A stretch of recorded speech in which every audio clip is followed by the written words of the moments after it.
From his Central Texas Command Center, deep behind enemy lines, the information war continues. It's Alex Jones and the GCN Radio Network.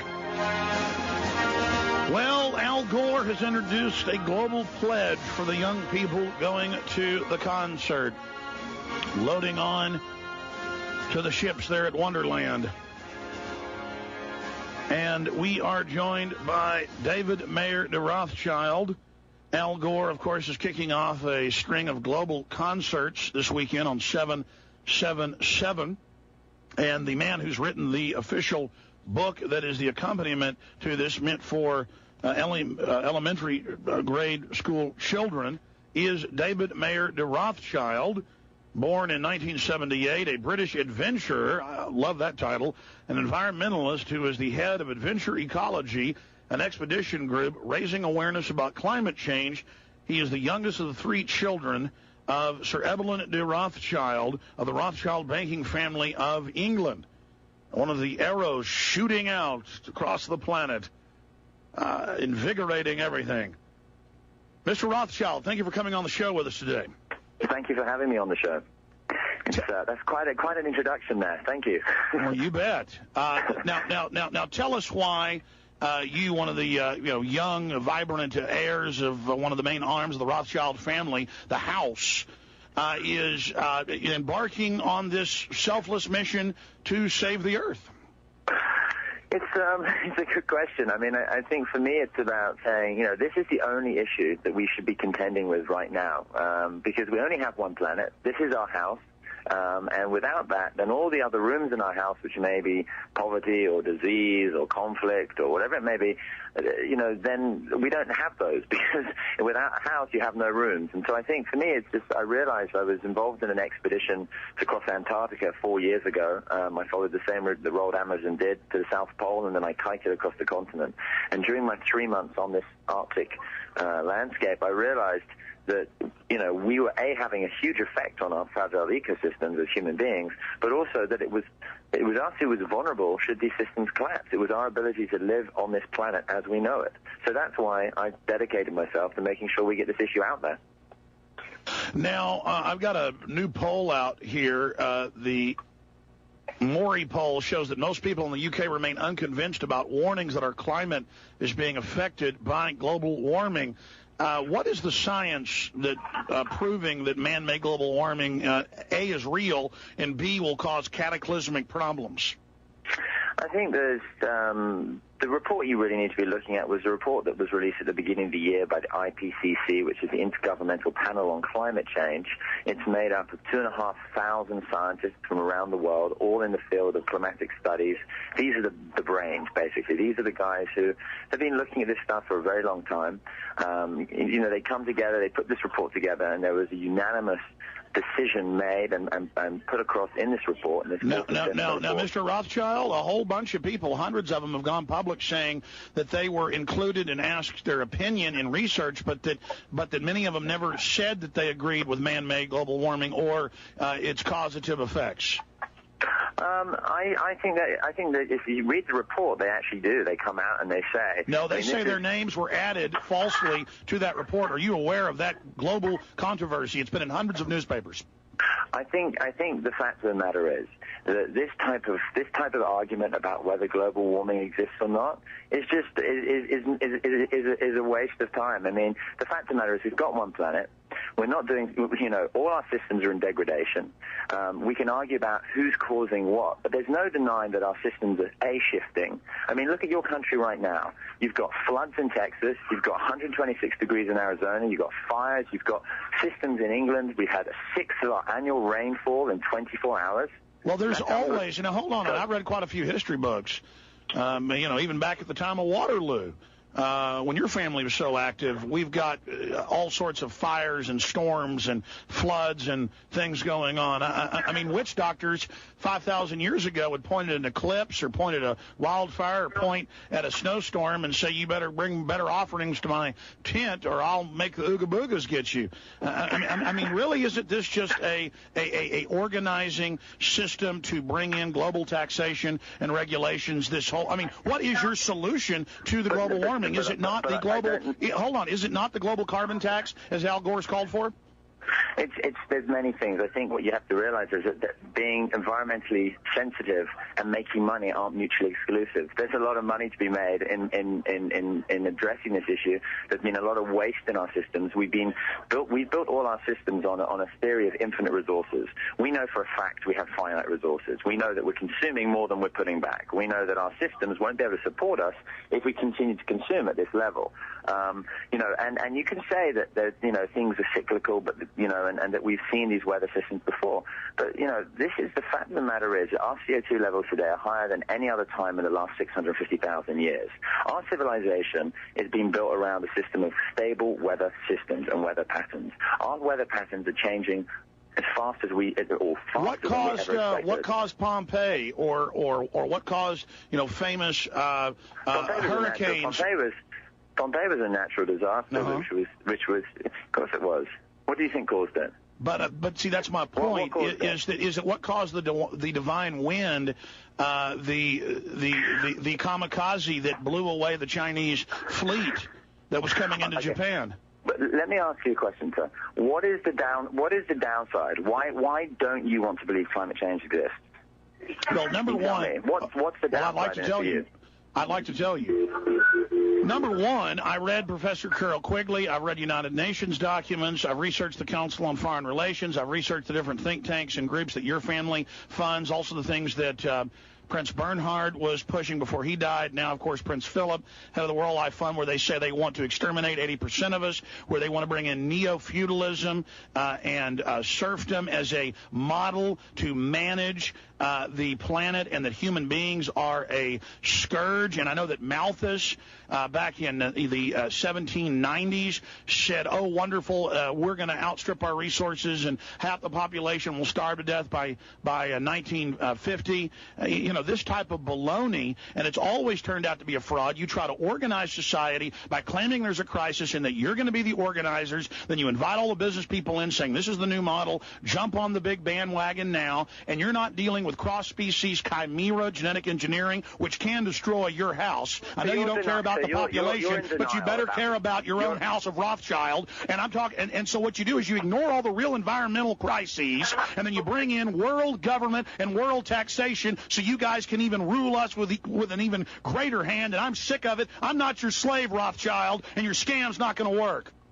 Well, sir, I've never seen someone get so defensive. It's obviously, what they say, when you're in the wrong, you get all overheated, and I can see that with you now. No, you asked my question. Listen, debate any of my facts. Debate any of my facts. If you carry on like that, sir, you're going to cause global warming yourself the way you're heating over there. You know what? You're absolutely right. I'm angry. Yeah, the fact of the matter is, you cannot deny that our species our biodiversity loss is global. We're losing rainforests at 100,000 acres a day. Our weather patterns have changed. The scientific community is unanimous. I don't know whether you're sitting on they're not unanimous.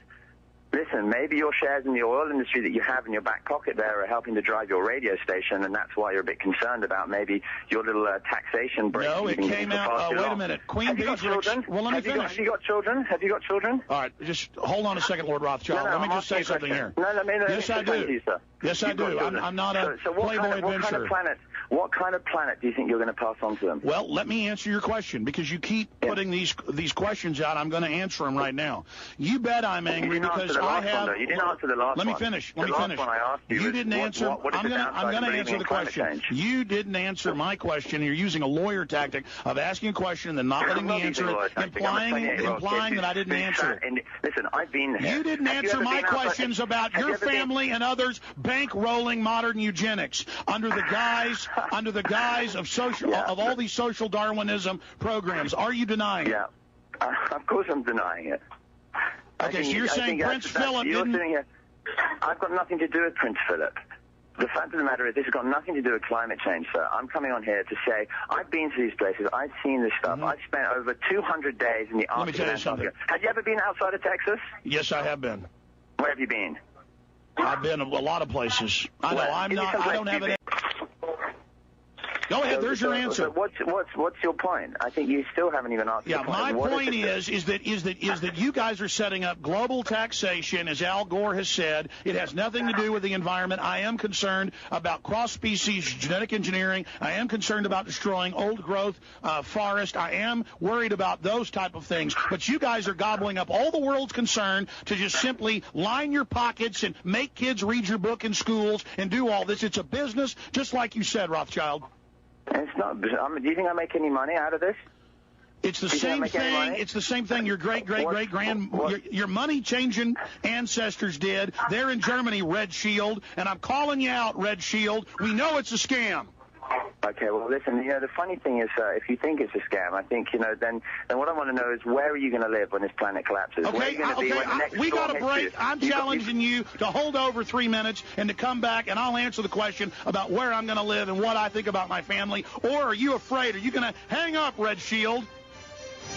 You going to stay with us, adventurer? You going to take this adventure challenge with me? We'll see if you're there on the other side. I'm Alex Jones. We got a Red Shield on the line. The Genesis Communications Radio Network proudly presents The Alex Jones Show, because there's a war on for your mind. Well, we've got the son of one of the most powerful Rothschilds in modern times, David Mayer de Rothschild. He is a British adventurer and environmentalist whose book is the official book of the global ad campaign for global taxation and regulatory systems. And he, of course, your school children out there will probably be reading it under the, of course, they don't know how to read. That's all part of the larger plan, but there's lots of pictures for them. David Rothschild, you've got the floor. I've really been running over you. Go ahead.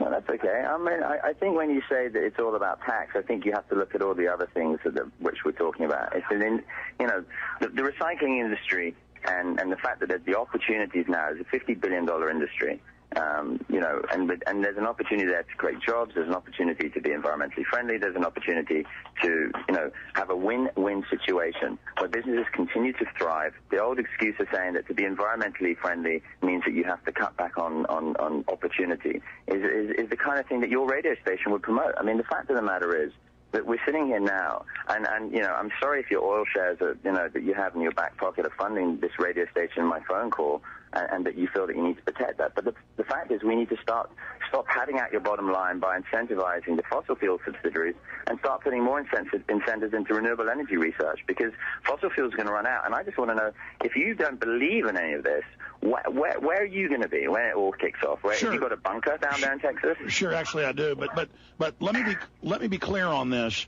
I am for renewable energy. I am for new systems. It is the big oil companies that have stopped the 150-mile, per gallon carburetor. We know that that's going on, and we know that even Greg Palast of the BBC broke the news with the documents that Dutch Royal Shell, who's big. You're not denying that. Are you denying that climate change exists? But see, do you want me to say this? No, I'm just wondering. But I'm trying to answer your question. I'm trying to answer your question here. You're not here. answering me. I've answered this before. No, what I'm telling you is... No, answer my question, okay. Sir. Are you denying that climate change exists?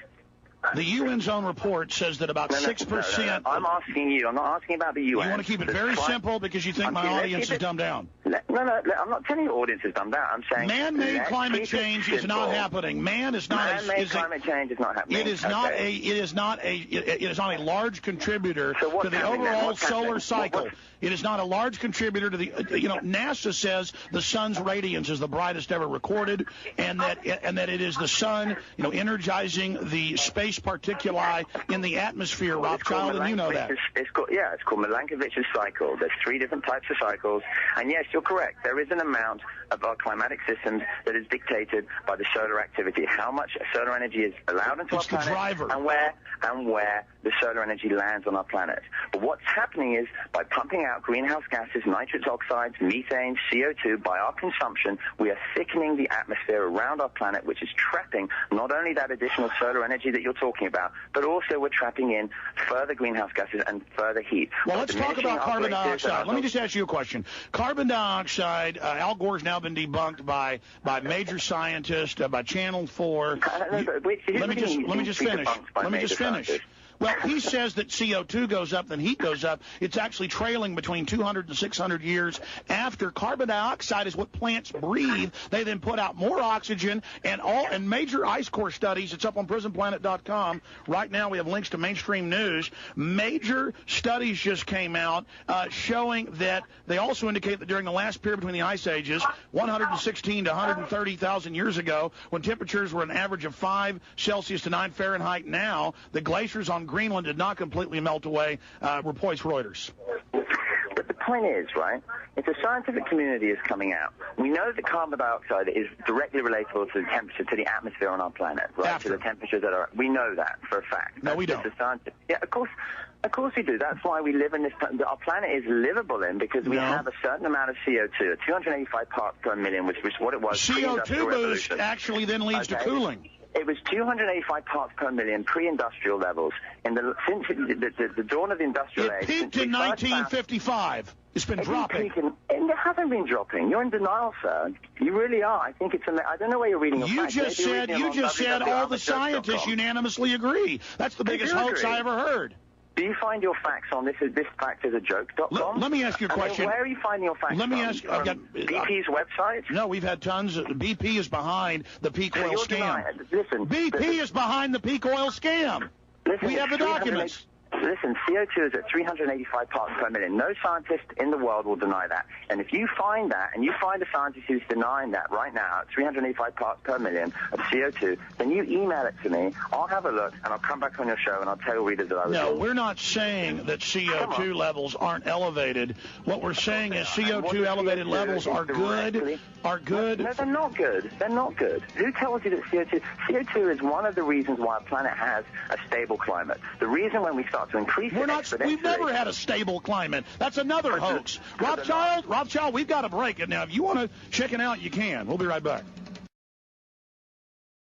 Views, I think, though, that you have to realize if you look at the science, forget your taxation theory, because actually it's not taxation. What it's trying to do, the taxation bit, is sitting there. It's one tiny fragment of saying that the polluters of our planet, the companies that are excessively polluting, the only way that they will respond and listen is if they're incentivized through a tax scheme to stop them polluting. And that tax scheme isn't in your pocket. That is the companies, the Exxons of this world, the companies that are going out there and needlessly polluting our water systems, our natural systems. I think it's sad, sir, that I appreciate and respect people's views on both sides of the argument. That's what a debate is about, and I appreciate your views in taking this debate to me.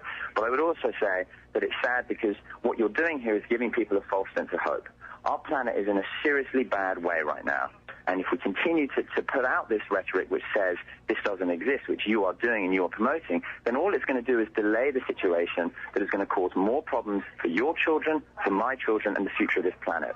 We've got a serious problem. You can deny it all you like, but as the storms and the weather systems around us, whether they're cyclical or not, start to increase, which they are, then we're going to find ourselves in a more precarious position as humanity moves forward into the future. All right, I've only got one more question for you, David Mayer de Rothschild, and that is that you bring up the fact that I'm in denial and I'm giving people a false sense of hope. All the European Space Agency, the NASA, all of the major real scientific organizations show massive solar system warming, and it's the engine, the sun, that is driving that. And all the past studies and archaeological records show that life blooms and increases in a carbon dioxide, oxygen rich, because the two are tied together, and that we've actually been oxygen and carbon dioxide poor and have really been in somewhat of a dead cycle compared to, that's why they find coal at the North Pole and the South Pole from all the life, and that this is actually a prime driver. And we see areas of the world that were going through the desert process, the desertification, now greening unexpectedly, and that we should welcome climate change, and that it's not necessarily a bad thing. I mean, you're saying we need to have a stable climate. Sir, the planet's never had a stable climate. The planet hasn't. For the last 12,000 years, we've been in a very very stable comparatively to the 4.5 billion years the planet's been around. Period of climatic systems. Our systems are being incredibly stable. I agree with you. We need carbon as a driver of life. I'm not denying that. You know, we have huge pockets of reserves of carbon, which from millions of years have taken millions of years to spend and are stored under our Earth's crust. We are releasing that, and we're putting it up. And let's not confuse two things here. Let's not confuse biological carbon and carbon that's emitted through the burning of fossil fuels. One is inert and stays in the atmosphere, and one goes through the natural cycle. So we're confusing two things when we're pumping out, not only are we pumping out excess carbon, more than the natural system, but with slash and burn agriculture, we're cutting down our carbon sinks. To balance that, our oceans are incredibly precarious. They absorb 40% of our world's atmospheric carbon. Oh, I agree that. And as our temperatures get warmer, let me just say this. See, you're tying together plankton blooms and different differentials in with carbon dioxide itself. And isn't the different? And it's not just one tax. I mean, they're now tying the different environmental movements that we need a tax on more than one child, which really is a one-child policy. So we already see this whole move to restrict carbon really a tax on life, a tax on breathing. I don't think it's a tax on life and a tax on breathing. I think the fact of the matter is we have one planet. We don't have a spare one. We know that our systems, and, you know, whatever you want to call it, whether you want to call it a cyclical change, whether you want to call it global warming, you know, everyone has their own opinion. And I think the fact of the matter is, for me personally, the time for debate is over. This is no longer about does it exist, does it not exist, who's doing what, who's not. As we keep on talking, the planet, the very thing that supports So we need to just stop thinking world, and just agree it's happening and go do whatever Al Gore says and just world government will save us. Well, okay, in a perfect world, what should we do, Rothschild? In the perfect world, what should we do to save ourselves? Tell me, save me. Listen, save I'll me. tell you what. I'm saving you. In the perfect world, sir, you start to use common sense, which is obviously something that from some of your comments, I'm afraid I don't see. Save me. Oh, God. Do you save the young ladies? Oh, Lord Rothschild, save me. You're such a dashing adventurer, like Indiana Jones. Listen, Lord Rothschild, take me, Lord Rothschild. You sound like. Listen, Mr. Oil Baron sitting in the south there. If you want to start making funny noises like that on the phone, that's fair enough, oil boy. So get back onto your little rodeo bull, go out there and deny it all, protect your oil shares, and make sure that your kids, who you talked about, don't have any planet to live on. But anyway, I have to go, my friends. Hey, listen, I just want to tell you something. Your family has caused a lot of pain in this world, from what they pulled with Napoleon to all of it, and we're tired of it. And I'm not going to judge you by your family, but look at what you're doing out here, pushing this whole global tax hysteria, this global tax scam, and it's common sense. I'm pushing common sense. I'm pushing education. I don't push one side of the argument or the other. All I'm doing is providing information for people to make an informed decision. Well, you're providing bad information and slogans and cant and logos, and it's not going to work at the end of the day. So I just want you to know, when you're at family reunions, let them know that America and the people, free humanity, will prevail. And if you send me your email address, we'll invite you along. You can come and join us. Yeah, I bet. We'd love to have you. Now, are those the estates that you guys took over in the French Revolution you engineered, or are those the estates in England? Oh, those are the hidden ones that we hide under the ground that no one knows about, and, you know, come on, man. Well, you mean the one I snuck into in Northern California? Yeah, the one that you spend too long on the internet looking at conspiracy theories. I'd say, you know what I'd say? You sound like someone who needs to get out of the studio, reconnect with the natural world. I've never left Texas.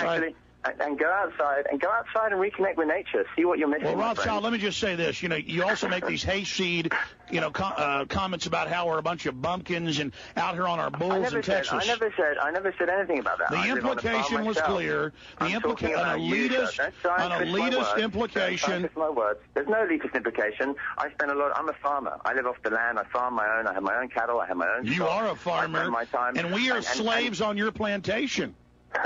Well, you know what? I work for myself, and I don't have anyone who works for me. So at that point, sir, I would say again. Oh, really? What is your wealth? You always talk about oil shares. Your family in England, it turned out, Financial Times of London owned Gazprom when they arrested one of the oligarchs. It turned out he was just a front. You guys are worth, in the aggregate, trillions of dollars, tens of trillions leverage, you sit here and you just, because I live in Texas, say say that I'm from the movie Dallas and I'm sitting on top of an oil patch. Listen, these are all your insecurities that you're putting across here, sir. I've never said anything. You've said repeatedly that I'm defending my oil stocks. Well, I guess you probably are. I don't know, because your family bankrolled the Rockefellers and Carnegie.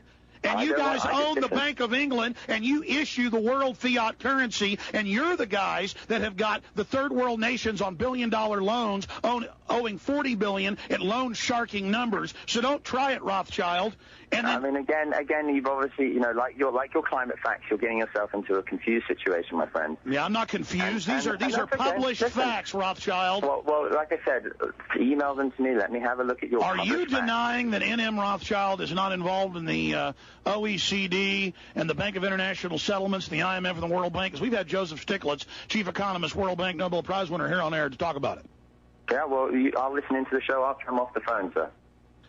All right, well, listen, I want to challenge you to visit Infowars.com and PrisonPlanet.com so you can see the front line of the resistance. We will defeat eugenics. We will defeat the world feudal state. We will prevail. Let me ask you a question. Do you believe in the whole social Darwinistic eugenics movement? Because that's where the modern environmental movement came from, and that's where Prince Philip and Prince Charles and all of this scum get their ideas. Listen, I'm here to talk about my book, The Global Warming Survival Handbook. I'm sure you're going to buy one. I'm here to talk about the concerts that are happening this weekend. I'm here to talk about climate change. Are you guys pushing to make kids read it? That's all. Are you guys pushing to make kids read it in schools? It's not for kids, and it's not in schools. It's a book for anyone who wants to pick it up, like any other information book. But I'm looking at it. I mean, I've got quotes from you saying here that this is for the children. No, you're again, so you're getting your facts wrong. This book isn't for the children. This book is the official book that goes to the Live Earth concert series. It goes around the globe, 7 countries. Let me dig it out, because I have a copy of the book here. You wrote another book then about children. How many books have you written? I've written more than you, probably. Well, I've only written one. Yes, I have. Ah! But the children's book's got nothing to do with the environment. It's actually to do with health and how our body works. I'm a trained doctor. I'm a naturopath, and it was to do with how your body works. It's got nothing to do with the environment. So, again, I think you're getting... the book I've got looks like it was... Hey, forgive me. It looks like it was written for children. I have news articles here where you're saying that you're trying to wake up the children of the threat of global warming and climate change. Are you saying that that's not a statement you made? Because I've got all the newspaper articles. It's a statement that I've made, but the book that you have in front of you, the book that I was asked to phone in on the show for, is not a children's book. It's a book that anyone can read. Looks like it was written for children. I guess you're targeting the childlike minds.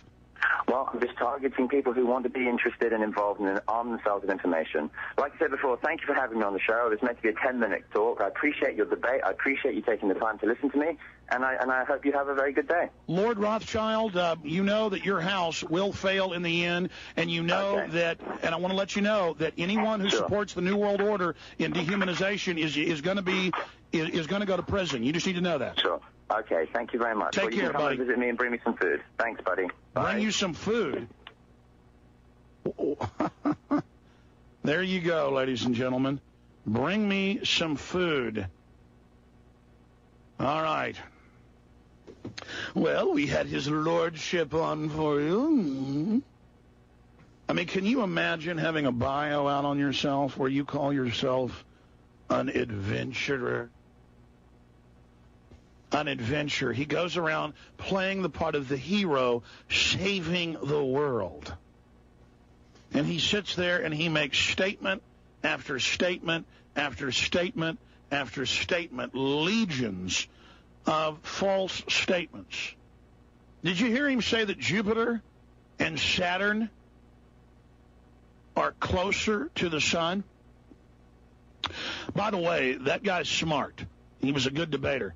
He knows they're not closer to the sun. He giggled after he said it. Did you notice he kept it real simple? See, I refuse to do that. People always tell me, people, CEOs I know, and successful businessmen and women, they go, Alex, you got to dumb it down, simplify it. I refuse to. I refuse to treat you like you're stupid. I don't even see myself as that smart. You can figure this out, folks. But did you see how he dumbed it all down? And this book I've got here isn't for children, then you fooled me. It's written like it's for a third grader. But now, I mean, you saw the game there. He talked to everybody like they were children, and he kept saying that I was some oil baron, which, of course, I'm not. And then when I would bring up the fact that his family is literally the preeminent family over world petroleum reserves, he would just say it was a conspiracy theory. And he dumbed it all down. He knows full well that it's Mercury. This is out from the sun. Standard yellow dwarf. And now scientific studies have shown that we're actually a fragment of another galaxy colliding in and being sucked in to the Coriolis energies of the Milky Way spiral arm galaxy. All right, I'm already getting off into where we're at. The point here is that we are a standard yellow dwarf solar system with 8 registered bodies of planetoid size, with more than 50 other planetoids that have now been downgraded. As you know, Pluto downgraded to not be a planet. But I don't go with the official statements. I'm going to go with precedent and say we have 9 planets. And the planets going out from the sun are, this is for Lord Rothschild. Now he knows this, but he said on air it wasn't, thinking you're stupid. Okay, this is how they run game on you. This is how they treat you and laugh at you. Mercury doesn't spin one side molten, one side not. Then Venus, then Earth, then Mars, and out. Jupiter and Saturn are out past. Then, of course, you've got Neptune and Uranus and Pluto and on out into the Kuiper Belt. And I just get really sick of these people treating you like you're complete buffoons. But they know. It's now turned out that 2 chairmen of committees in the House and Senate, both of them have been asked, one of them months after the big controversy where the head of the House Armed Services didn't know. What is the difference between a Shiite and a Sunni in Iraq? They don't know. They don't know. They've had major studies every year that they do, going back into the 80s, asking people how many continents there are, to name 10 state capitals. They can't do it.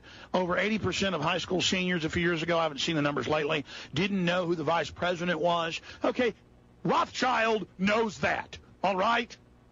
And this is the point I make. People are so disconnected from reality now that up in Kansas a few days ago, a woman was stabbed to death, bleeding to death. She did die in the middle of the aisle by the front door. And at least, this is what the police set up, at least 5 people stepped over her or went past her while she was bleeding to death, begging for help in a pool of blood. One woman stopped and took a picture. You know, what does that have to do with Rothschild talking to us like we're 5 years old?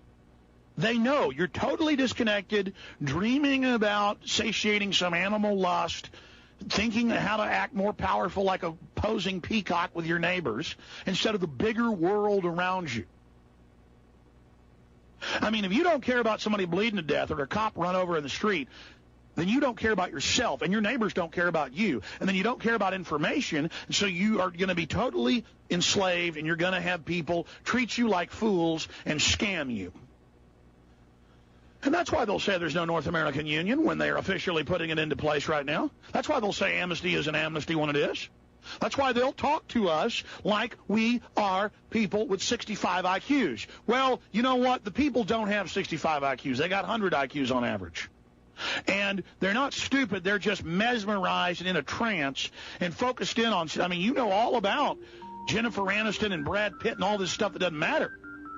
Let me tell you something. If you don't want to be totally dominated by people like that Rothschild scum, you better wake up right now. Now, I was only nice to that scum to keep him on the line. This is what I really think of him. From the depths of my soul, I pledge eternal warfare against you and all your evil.